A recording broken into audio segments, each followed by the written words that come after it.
Ben, saya jadi ingat satu hal untuk Mas Ivan ya. Mudah-mudahan berguna untuk yang lain juga, termasuk untuk teman saya yang soal reformasi tadi. Saya ingat dua hal. Yang pertama itu gini, kemarin itu saya ke Hongkong, itu yang diundang ke Hongkong itu kan saya sama Mbak Via. Tapi kami berangkatkan Sabrang, istrinya, anaknya, terus anaknya Mbak Via sendiri yang nyanyi kacau di sana.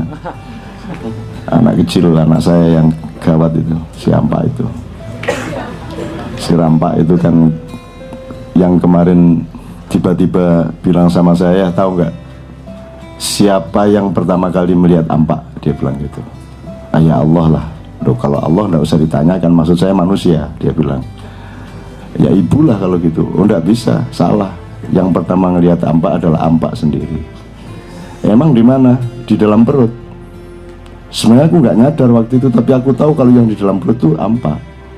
Waktu lahir itu aku juga belum sadar ya, tapi aku tahu kalau yang lahir itu Rampak. Ngono kuwi edan jahitan ya.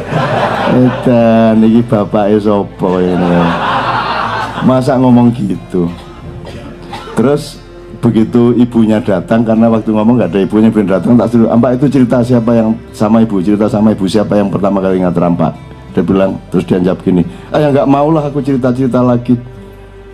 Orang dewasa nggak bisa menceritakan sesuatu berkali-kali. Loh, kamu kan anak kecil, siapa bilang aku kan sudah dewasa. Aduh, ini dia diisi siapa ini anak ini yang gitu. Itu nama saya mau cerita sama Anda. Ke Hongkong ini saya bawa, yang diundang dua, artinya tiket itu cuma 2 orang kalau itu undangan panitia. Tapi saya bawa Zainul, ya, Sabrang istrinya, anaknya, anak saya kecil, Zainul, Imam, Gandhi, Zaki. Jadi kita bawa 4 kali lipat ya, 5 kali lipat dari jumlah yang diundang panitia. Dan itu tidak ada urusan tiket sama panitia. Jadi kalau ngomong dagang mas itu ruginya tidak karu-karuan. Tapi saya tidak pernah merasa rugi dan tidak pernah merasa keluar duit. Saya ingin katakan sama Anda gini, uang itu ada 3 macam teman-teman sekalian. Yang mana yang Anda cari di antara 3 ini? 1, uang transaksi. Nomor 2, uang orang butuh. Nomor 3, uang orang bersyukur. Nah, ini peristiwanya tinggal Anda elaborasi. Kalau uang transaksi itu yang ngeluarin duit ingin sesedikit mungkin ngeluarin, bener nggak mas? Oke. Tapi kalau uang orang butuh, dia mau keluar berapa saja karena dia butuh, tetapi belum tuh ikhlas, terpaksa dia. Oh kurang ajar, tapi aku butuh, ini gimana ya? Jadi dia mau akhirnya ngeluarin duit banyak, tapi ada unsur tidak ikhlas. Yang ketiga adalah uang syukur. Pernahkah orang bersyukur menghitung-hitung uang untuk dikeluarkan dalam rangka rasa syukurnya? Saya hidup ini mas, mohon kepada Allah, ya Allah jangan anakku makan sesuap nasi yang tidak berasal dari rasa syukur sesama manusia. Entah bentuknya terserah Allah. Makanya saya tidak bisa berdagang. Masa diundang 2 orang, saya bawa 12 orang. Kalau menurut hitungan dagang, rugi besar. Di sana seminggu lagi Gandhi, Zainul, Zaki, Imam, seminggu di sana. Biayanya dari mana? Kuncinya adalah tadi itu mas. Ya, Zainul kemudian ketika pulang itu cerita sama Cak Fuad, Ben, Cak,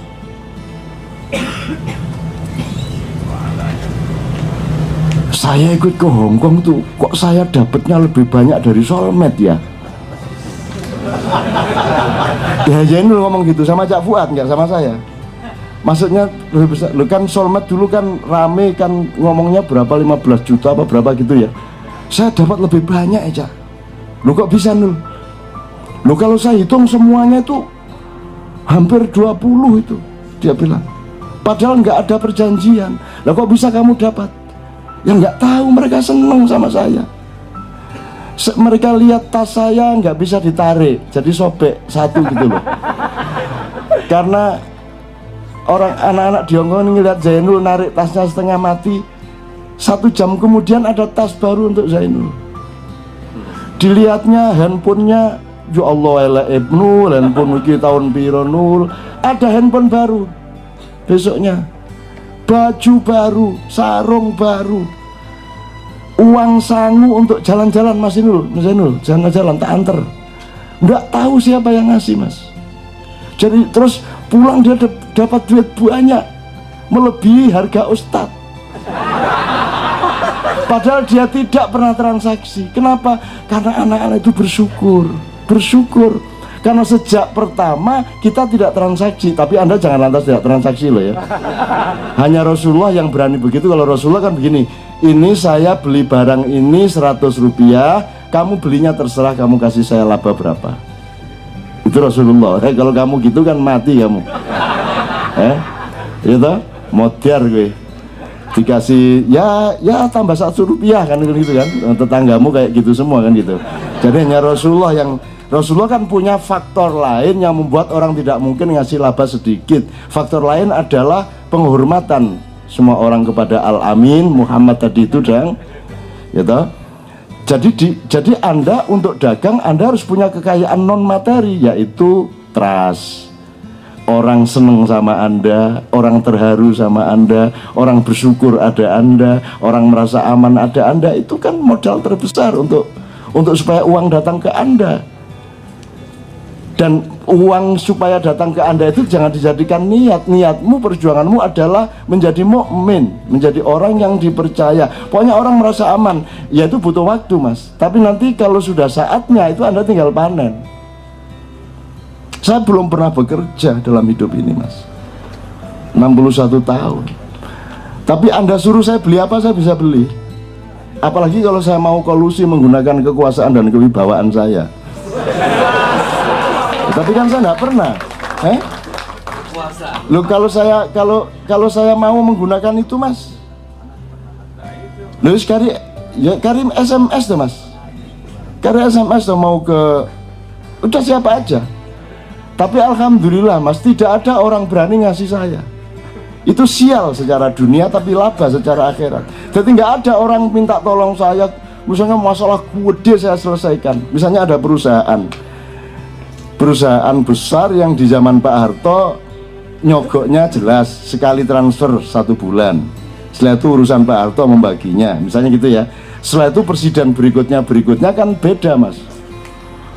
Ada presiden yang punya anak buah sampai ke kampung-kampung, ada yang tingkat ranting, cabang, itu pun nanti ada yang bagian faksi ini perempuan, pemuda, yang ini, itu tiap hari semuanya giliran, sing ranting A1 cabang sampai pusat, engkau sing ranting B1 tiap hari ngerempel di situ.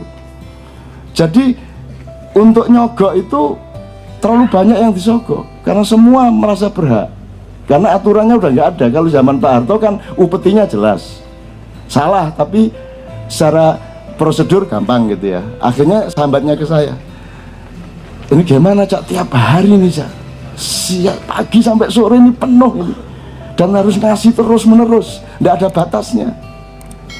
Nah saya bilang yo gampang Pak. Lu gimana kok gampang? Ya gampang, sampai terima semua, sampai sanggupi semua. Lu terus gimana dong? Enggak habis dong ya, perusahaan nggak bisa apa kalau gini caranya. Diminta gampang. Semua saya terima, semua akan kita kasih, tapi mohon kirim suratnya ke Cak Nun.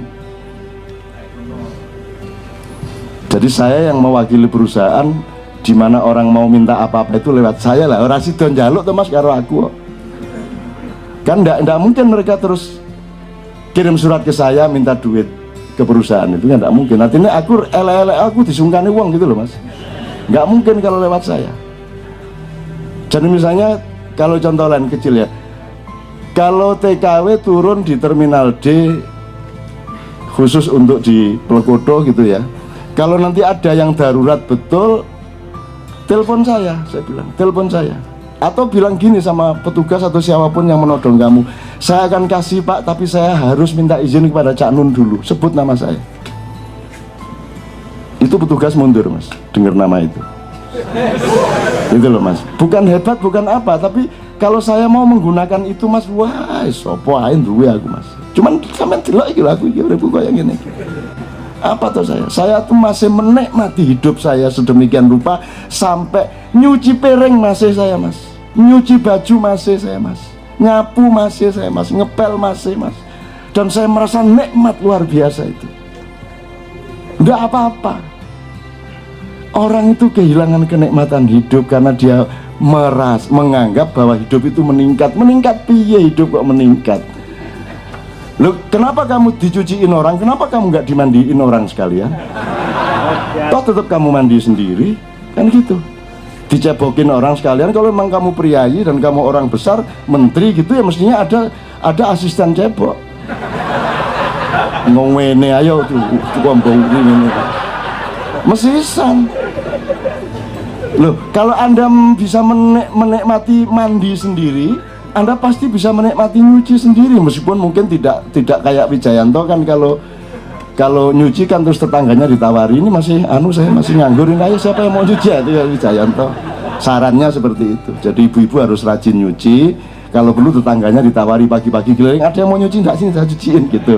Kira daitan ya kira daitan gitu. Gitu ya teman-teman sekalian ya. Jadi menurut saya mas, jadilah manusia, berjuang supaya orang merasa bersyukur ada Anda. Mestinya masalah selesai nanti. Ya gitu loh kalau menurut saya gitu ya. Itu ingin saya tambahkan dari Mas Beben soal Mustafa Zainul tadi itu loh. Ada beberapa syubhat ini ya. Jadi syubhat itu maksudnya sesuatu yang tidak pada tempatnya. Jadi misalnya gini, saya bisa jelasin itu ya. Andaikan saya bikin restoran, saya nomor satu harus berusaha jangan ada orang tahu itu restoran saya, karena tidak boleh andalannya adalah nama saya. Jadi yang saya maksud menjadi orang yang dipercaya itu tidak harus Andanya, tapi produk Anda. Jadi kalau Anda memproduksi sesuatu, ya produk Anda itu bisa bikin orang percaya dan aman. Jangan sampai tahu kalau, apalagi saya mas, saya ini kan mau nyupir taksi, mau saya mas, tapi yang disupiri enggak mau itu loh. Mau saya mas, mau bener-bener mau saya, ngojek pun mau saya, no problem bagi saya. Saya enggak punya problem sosial budaya, enggak ada. Tapi jadi misalnya gini, ada warung Asmuni, itu menurut saya ya enggak apa-apa, tapi menurut saya salah. Karena orang akan datang karena Asmuninya, itu salah. Seharusnya orang datang karena produknya. Itu loh mas. Jadi Anda sudah benar sebenarnya. Yang saya maksud Anda bisa dipercaya itu kan kepercayaan orang kepada Anda kan pada produk Anda, output Anda, bukan pada Andanya. Nah, kecuali Anda seorang agen, yang tadi saya contohkan tuh agen atau pelaku jasa, itu lain masalah. Itu mas. Jadi Anda sudah benar, Qawiyul Amin itu sudah benar. Ada sih orang pinjam saya duit 3 miliar mau bikin pabrik teh. Syarat rekrutmennya adalah rajin sholat subuh. Yo, mari sembahyang subuh turu sampai awan. Tapi yang paling mustahil dan paling salah dari yang dia lakukan adalah nyilih aku duit 3 miliar, tak dodok ndasmu. Duit mbae wak Gus ta 3 miliar nyilih aku iku. Ndelok gurung tahu hari ini. Nek ditukokno kerupuk digelundungno dari Sabang sampai Merauke gak cukup iku 3 miliar tukokno kerupuk. Itu loh mas. Jadi Anda sudah benar itu. Itu yang disebut sekarang kan namanya ekspertasi atau profesionalitas, keahlian di suatu bidang, dan itu didukung oleh Rasulullah. Antum a'lamu bi umuri dunyakum. Lahirnya kalimat engkau lebih tahu urusan duniamu itu lahirnya gini loh. Rasulullah itu jalan-jalan, pas jalan ada orang sedang ngerjain kebun kurma. Terus ini ngapain kamu? Oh, ini saya sedang mengawinkan gini. Oh, Rasulullah mengatakan, oh perlu dikawinkan toh. Gitu. Rasulullah itu karena nggak tahu, tapi karena dia punya wibawa, si petaninya ini menyangka Rasulullah menyalahkan dia. Jadi dia pikir Rasulullah menyalahkan, tidak usah dikawinkan. Maka kemudian setelah Rasulullah pergi, dia tidak ngawinin lagi. Sama dengan salak itu loh mas, kan pakai serbuk yang diterbangkan angin baru dia berbuah. Nah kurma juga ada gitunya ya. Terus karena tidak panen gara-gara salah sangka terhadap statementnya Rasulullah, marah dia sama Rasulullah. Rasulullah ini gara-gara saya taati fatwamu, sekarang jadi nggak panen. Loh, maksudmu gimana? Lah kan dulu waktu lewat gini. Loh, kan saya terus akhirnya Rasulullah antum ma'lamu bi urumi dunyakum. Aku tuh nggak paham pertanian. Saya ini pedagang, bukan kaum agraris saya ini. Gitu loh. Itu lahirnya kalimat itu, Mas. Jadi menurut saya Anda sudah benar. Cuman ya nggak usah terus, jangan terus sampai nggak peduli kamu mabuk ya. Kalau kalau mabuk ya nggak bisa lah, Mas. Kalau pemabuk kan ya juga lain dong integritasnya di perusahaan Anda. Itu kan bahasanya saja, tapi kan tidak benar-benar begitu toh. Nggak peduli kamu memperkosa siapa gitu. Ya nggak jangan usah gitulah ya. Ya peduli lah ya. Artinya tetap karakter itu kan lengkap. Maka ketika tes psikologi kan yang dites kan karakternya, seluruh probabilitas dari kepribadian seseorang itu kondusif atau tidak terhadap pasar produkmu kan begitu. Itu jadi menurut saya Anda sudah benar dan nggak usah cari kemana-mana, dari logika sudah cukup juga gitu loh Mas. Gitu ya. Jadi alhamdulillah.